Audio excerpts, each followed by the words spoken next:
Oppo Find X8 Pro এই স্মার্টফোনটা বর্তমান সময়ের সবচেয়ে পাওয়ারফুল ক্যামেরা ফোন। ফোনটা যে শুধু দেখতে শুনতেই ভালো এমনটা নয়, ফোনটার ক্যামেরা থেকে শুরু করে এর পারফরমেন্স, ডিসপ্লে, ব্যাটারি ব্যাকআপ বলতে পারেন সবকিছুই টপ নচ লেভেলের। বিশেষ করে ফোনটার ক্যামেরা সেকশন কিন্তু যথেষ্ট পাওয়ারফুল। এখানে দুইটা পেরিস্কোপিক টেলিফোটো লেন্সও ব্যবহার করা হয়েছে। ফোনটাতে ব্যবহার করা হয়েছে বর্তমান সময়ের সবচেয়ে পাওয়ারফুল চিপসেট মিডিয়াটেক ডায়মেনসিটি 9400 এই চিপসেটটা। তাছাড়া ফোনটাতে ডিসপ্লে হিসেবে থাকছে 120 হার্জের এলটিপিও অ্যামোলেড ডিসপ্লে। তো যাই হোক, সবকিছু মিলে ফোনটাকে একটা গুছানো টাইপের প্যাকেজ বলা যায়। তো যাই হোক, আজকের ভিডিওতে এই ফোনটার ভালো মন্দ প্রায় সব বিষয় নিয়ে বিস্তারিত আলোচনা করব এবং ফোনটা কবে নাগাদ বাংলাদেশের মার্কেটে পাওয়া যাবে এবং সে সময় এই ফোনটার প্রাইস কেমন হতে পারে সেই সম্পর্কে। আর বন্ধুরা, আপনারা যদি আমাদের চ্যানেলে নতুন হয়ে থাকেন তাহলে চ্যানেলটাকে সাবস্ক্রাইব করে আমাদের পাশেই থাকবেন। তো বন্ধুরা, চলুন ভিডিওটা শুরু করা যাক।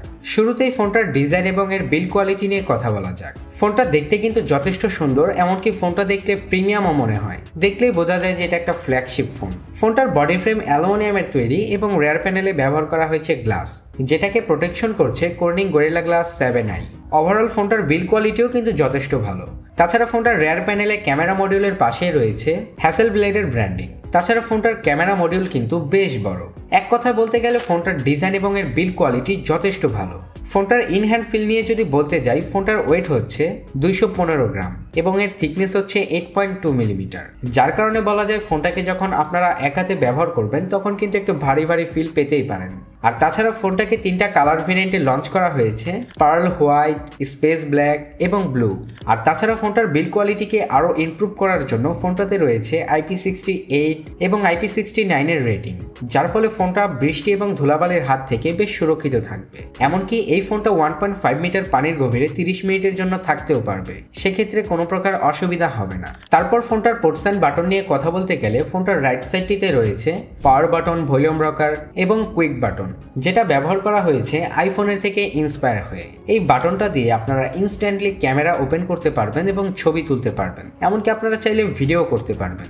ফোনটার বটম সাইডটিতে রয়েছে speaker grille, USB type C charger port, microphone এবং সিম ট্রে, যেখানে আপনারা দুইটা সিম কার্ড ব্যবহার করতে পারবেন। আর ফোনটার টপ সাইডটিতে রয়েছে স্পিকার গ্রিল, এয়ার ব্লাস্টার এবং সেকেন্ডারি নয়েজ ক্যান্সেলেশন মাইক্রোফোন। ফোনটাতে 3.5mm হেডফোন জ্যাকটা ছাড়া প্রায় সবকিছুই রয়েছে। আর ফোনটার আনলক সিকিউরিটি হিসেবে থাকছে ইন ডিসপ্লে ফিঙ্গারপ্রিন্ট স্ক্যানার, যার আনলক স্পিড যথেষ্ট ফাস্ট এবং অ্যাকুরেট। তারপর কথা বলা যাক ফোনটার ডিসপ্লে সেকশন নিয়ে। ফোনটাতে ব্যবহার করা হয়েছে 6.78 ইঞ্চ 120 হার্জের LTPO AMOLED quad curve display, যেটা 1.5K রেজুলেশনের ডিসপ্লে। আর ফোনটাতে ব্রাইটনেস হিসেবে থাকছে 4500 নিটস পিক ব্রাইটনেস, সাথে থাকছে 450 ppi ডেন্সিটি। তাছাড়াও রয়েছে 1600 nits peak high brightness mode. ডিসপ্লেটাতে থাকছে 2160 হার্জের PWM ডিমিং। তাছাড়া ডিসপ্লেটার স্ক্রিন টু বডি রেশিও হচ্ছে 89.8%। তাছাড়া এই ডিসপ্লেটাকে প্রোটেকশন করছে কর্নিং গরিলা গ্লাস 7i।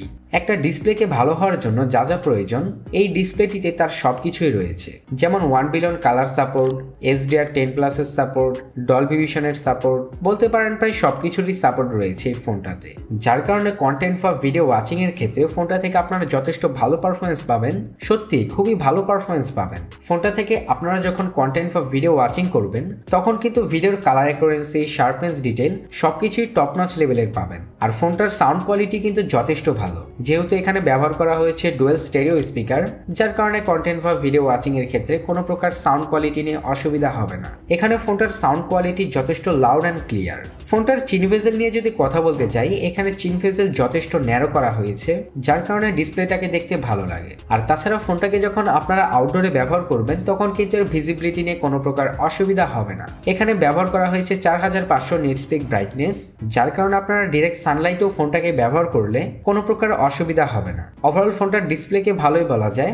তারপর কথা বলা যাক ফোনটার পারফরমেন্স সেকশন নিয়ে। ফোনটাতে চিপসেট হিসেবে ব্যবহার করা হয়েছে মিডিয়াটেক ডায়মেনসিটি 9400 এই চিপসেটটা। এই চিপসেটটা 3 ন্যানোমিটার ফেব্রিকেশন বিল্ডের তৈরি এবং ফোনটাতে জিপিইউ হিসেবে থাকছে ইমর্টাল G925। ফোনটাকে 4টা ভেরিয়েন্টে লঞ্চ করা হয়েছে, 12GB 256GB, 12GB 512GB এবং 16GB 512GB। তাছাড়াও পাবেন 16GB 1TB পর্যন্ত, যাদের র্যাম টাইপ হচ্ছে LPDDR5X এবং স্টোরেজ টাইপ হচ্ছে UFS 4.0। ফোনটা থেকে কিন্তু আপনারা যথেষ্ট ভালো পারফরমেন্স পাবেন। পাবেন এই ফোনটাতে আপনারা PUBG, free fire, call of ডিউটির মতো এগুলো কিন্তু খুব স্মুথ এবং হায়ার সেটিংসে খেলতে পারবেন, যেখানে আপনারা কোনো প্রকার ল্যাগিং বা ফ্রেম ড্রপের ইস্যু লক্ষ্য করবেন না। ফোনটা থেকে যখন আপনারা দীর্ঘ সময় যাবত গেমিং করবেন তখন কিন্তু ফোনটা থেকে আপনারা হিটিং ইস্যু পাবেন, আর হিটিং ইস্যু পাওয়া সত্ত্বেও কিন্তু ফোনটা তার পারফরমেন্স ড্রপ করে না, যার ফলে গেমিং এর সময় আপনারা কোনো ফ্রেম ড্রপ বা ল্যাগিং ইস্যু পাবেন না। ওভারঅল ফোনটা থেকে আপনারা ভালোই পারফরমেন্স পাবেন।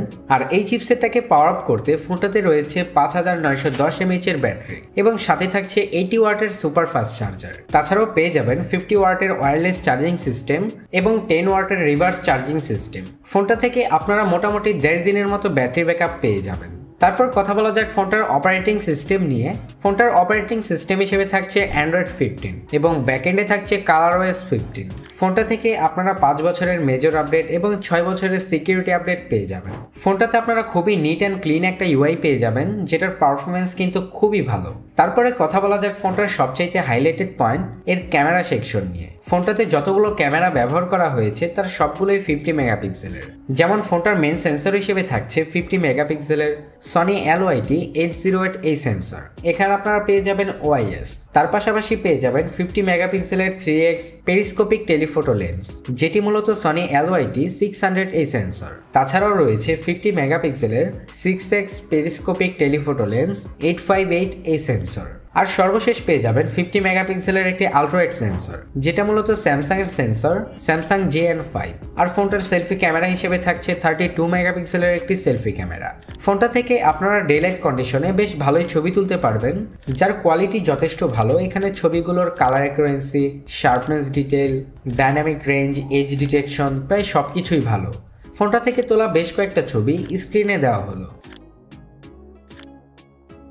ফোনটার প্রাইমারি সেন্সর দিয়ে আপনারা সর্বোচ্চ 4K 60 fps এ ভিডিও রেকর্ড করতে পারবেন, যার কোয়ালিটি যথেষ্ট ভালো, যার কারণে বলা যায় এই ফুটেজগুলোকে আপনারা কাজে লাগাতে পারবেন। তারপর কথা বলা যাক এই ফোনটা কবে নাগাদ বাংলাদেশের মার্কেটে লঞ্চ করা হবে এবং লঞ্চের পর এই ফোনটার প্রাইস কেমন হতে পারে। প্রথমত এই ফোনটাকে ইন্ডিয়ান মার্কেটে লঞ্চ করা হবে, তারপর এই ফোনটা বাংলাদেশের মার্কেটে আসলেও আসতে পারে। চায়নার মার্কেটে এই ফোনটার প্রাইস ধরা হয়েছে 5299 ইয়েন, যেটাকে ডলারে কনভার্ট করলে দাঁড়ায় $745 এবং বাংলাদেশি টাকায় কনভার্ট করলে দাঁড়ায় 90,000 টাকার আশেপাশে। তো বন্ধুরা, আজকের ভিডিওটা এই পর্যন্তই। ভিডিওটা ভালো লেগে থাকলে লাইক, কমেন্ট, শেয়ার, সাবস্ক্রাইব করে আমাদের পাশেই থাকবেন। আর তাছাড়া আপনাদের যদি কোনো মতামত থাকে তাহলে অবশ্যই কমেন্ট সেকশনে কমেন্ট করে জানাবেন। আর টেক রিলেটেড যে কোনো ইনফরমেশন পেতে আমাদের চ্যানেলটাকে সাবস্ক্রাইব করে আমাদের পাশেই থাকবেন। তাহলে বন্ধুরা, আজকের ভিডিওটা এখানেই শেষ করছি। দেখা হচ্ছে পরবর্তী কোনো নতুন ভিডিওতে।